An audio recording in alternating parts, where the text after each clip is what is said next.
हरियाणा में सीएम नायब सिंह सैनी के साथ 13 विधायकों ने मंत्री पद की शपथ ली है। खास बात तो यह है कि सैनी के मंत्रिमंडल में शामिल किसी मंत्री पर कोई केस नहीं है। कैबिनेट में शामिल 14 चेहरों में से 12 करोड़पति हैं, जिनमें सीएम सैनी भी शामिल हैं। चुनाव के दौरान जमा इलेक्शन एफिडेविट के मुताबिक सबसे ज्यादा 98 करोड़ की प्रॉपर्टी विपुल गोयल की है। कृष्ण कुमार बेदी और गौरव गौतम ऐसे मिनिस्टर हैं जो करोड़पति नहीं है। दोस्तों नमस्कार, मैं हूं संजय कपूर और आप देख रहे हैं सिटी मेल न्यूज। सैनी की कैबिनेट में सबसे युवा गौरव गौतम हैं, जिनकी उम्र 36 साल है। सबसे उम्रदराज मंत्री श्याम सिंह राणा हैं, जो 76 साल के हैं। कैबिनेट में महिला चेहरे के तौर पर आरती राव और श्रुति चौधरी भी शामिल की गई हैं। पढ़ाई लिखाई की बात करें तो मंत्री बनने वालों में से अरविंद शर्मा डॉक्टर हैं। सीएम नायब सिंह सैनी और श्रुति चौधरी ने LLB कर रखी है। नायब सिंह सैनी लगातार दूसरी बार हरियाणा के मुख्यमंत्री बने हैं। उन्होंने इस बार कुरुक्षेत्र जिले की लाडवा सीट से चुनाव लड़ा। इससे पहले वो मनोहर लाल खट्टर के इस्तीफे के कारण खाली हुई करनाल विधानसभा सीट से उपचुनाव जीते थे। 54 साल के नायब सिंह सैनी का जन्म 25 जनवरी 1970 को हुआ। RSS से जुड़ने के बाद वो मनोहर लाल खट्टर के संपर्क में आए। सैनी ने अपना पहला विधानसभा चुनाव 2009 में अंबाला जिले की नारायणगढ़ सीट से लड़ा, लेकिन जीत नहीं पाए। 2014 की मोदी लहर में उन्होंने नारायणगढ़ से दोबारा चुनाव लड़ा और विधायक भी बन गए। मनोहर लाल खट्टर की अगुवाई वाली सरकार में उन्हें मंत्री पद मिला। नायब सिंह सैनी लगातार दूसरी बार हरियाणा के मुख्यमंत्री बने हैं। उन्होंने इस बार कुरुक्षेत्र जिले की लाडवा सीट से चुनाव लड़ा। इससे पहले वो मनोहर लाल खट्टर के इस्तीफे के कारण खाली हुई करनाल विधानसभा सीट से उपचुनाव जीते थे। भाजपा ने 2019 के लोकसभा चुनाव में कुरुक्षेत्र से उन्हें टिकट दिया, जहां से वो विजयी रहे। अक्टूबर 2023 में वो हरियाणा बीजेपी के अध्यक्ष भी बनाए गए और तकरीबन 6 महीने बाद 12 मार्च 2024 को खट्टर के इस्तीफे के बाद उन्हें प्रदेश का सीएम नियुक्त किया गया। इस बार भाजपा ने चुनाव से पहले ही सैनी को अपना सीएम चेहरा घोषित कर दिया था। सरल स्वभाव वाले सैनी की अगुवाई में पार्टी ने रिकॉर्ड 48 सीटों पर जीत दर्ज की है। नायब सैनी की पत्नी सुमन सैनी भी राजनीति में एक्टिव हैं। उनके 2 बच्चे हैं। उनका बेटा चंडीगढ़ यूनिवर्सिटी से लॉ की पढ़ाई कर रहा है, जबकि बेटी अंशिका ने चंडीगढ़ में 12वीं की कक्षा में पढ़ाई कर रही हैं। हरियाणा भाजपा के सबसे वरिष्ठ नेताओं में शामिल अनिल विज को सैनी के बाद दूसरे नंबर पर शपथ दिलाई गई।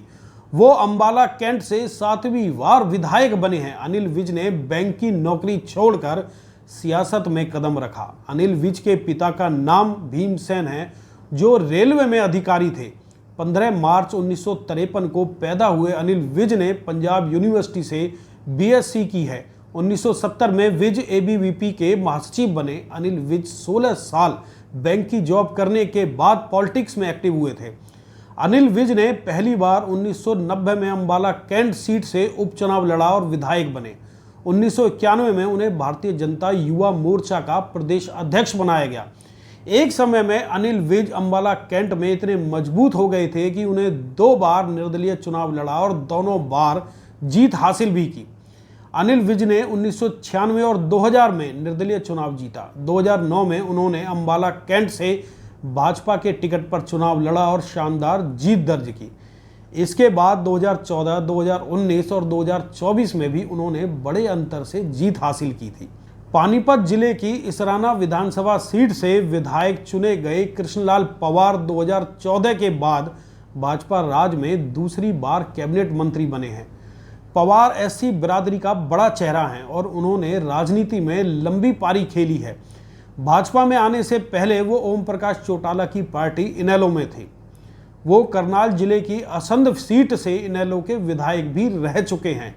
2014 में उन्होंने भाजपा ज्वाइन कर ली। 2014 में भाजपा की टिकट पर चुनाव जीतने के बाद कृष्णलाल पवार मनोहर लाल खट्टर की अगुवाई वाली सरकार में परिवहन, आवास और जेल मंत्री रहे।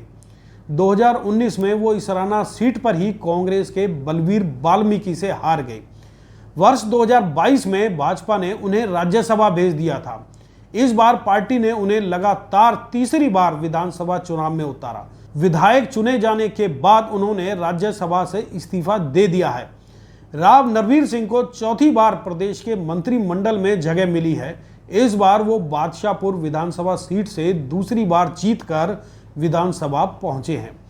वर्ष 2014 की मोदी लहर के दौरान राव नरवीर ने ही बादशाहपुर सीट पर पहली बार कमल खिलाया था।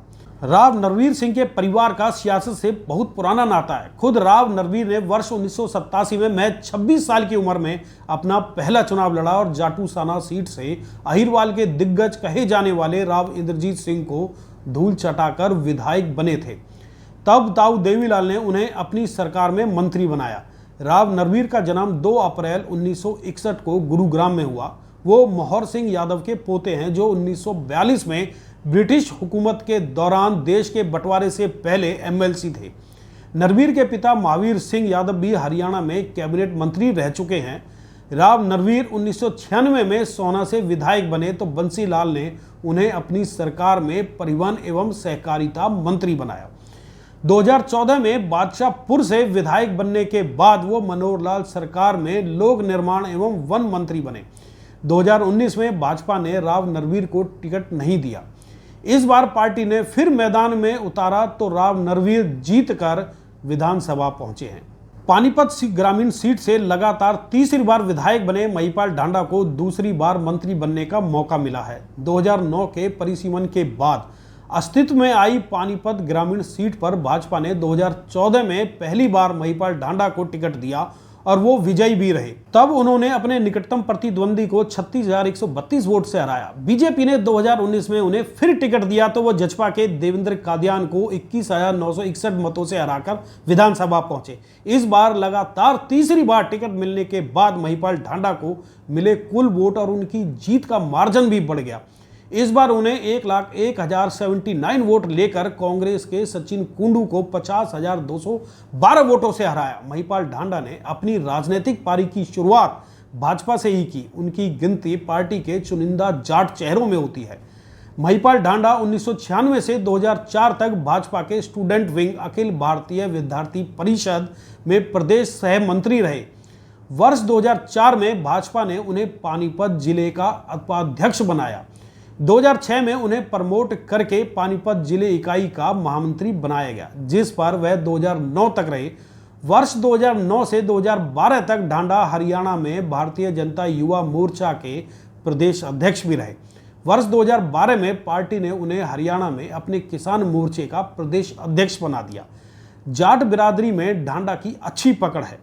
सैनी मंत्रिमंडल में शामिल डॉक्टर अरविंद कुमार ने रोहतक की महर्षि दयानंद यूनिवर्सिटी से मास्टर ऑफ डेंटल सर्जरी की पढ़ाई की है।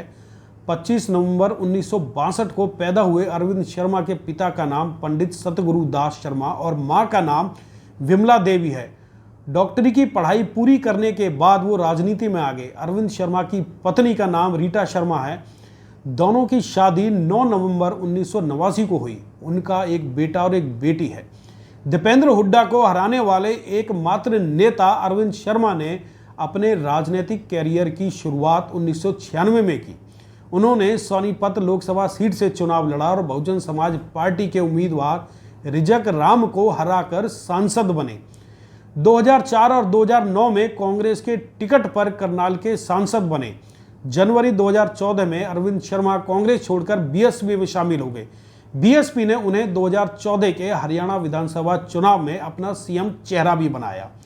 अरविंद शर्मा ने तब 2 सीटों यमुनानगर और जुलाना से चुनाव लड़ा, लेकिन दोनों ही जगह से वो चुनाव हार गए। 2019 के लोकसभा चुनाव से पहले अरविंद शर्मा भाजपा में शामिल हो गए।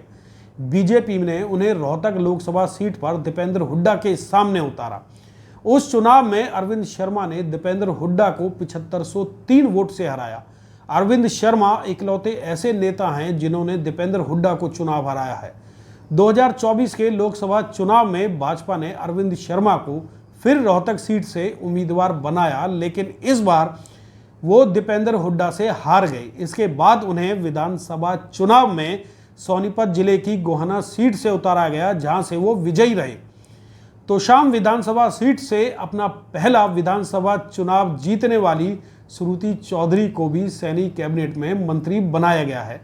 श्रुति चौधरी पूर्व सीएम चौधरी बंसीलाल की पोती और पूर्व मंत्री चौधरी सुरेंद्र सिंह की बेटी हैं। उनकी मां किरण चौधरी तोशाम से विधायक रह चुकी हैं। बंसीलाल तोशाम सीट से जीतकर ही हरियाणा के सीएम बने थे। उनके बेटे चौधरी सुरेंद्र सिंह भी इसी सीट से जीतकर प्रदेश में कृषि मंत्री बने। अब सुरेंद्र सिंह और किरण चौधरी की बेटी श्रुति ने भी इसी सीट से जीतकर मंत्रिमंडल में जगह बनाई है। पलवल विधानसभा सीट से पहली बार विधायक बने गौरव गौतम को हरियाणा सरकार में मंत्री पद भी मिला है। गौरव गौतम ने पूर्व मंत्री करण सिंह दलाल को 33,605 वोटों के बड़े अंतर से हराया है। उन्होंने अखिल भारतीय विद्यार्थी परिषद से अपने राजनीतिक कैरियर की शुरुआत की थी। 36 साल के गौरव गौतम ब्राह्मण समुदाय से ताल्लुक रखते हैं। दोस्तों, अब इस खबर पर आपकी क्या प्रतिक्रिया है, कृपया कमेंट बॉक्स में कमेंट करके जरूर बताएं।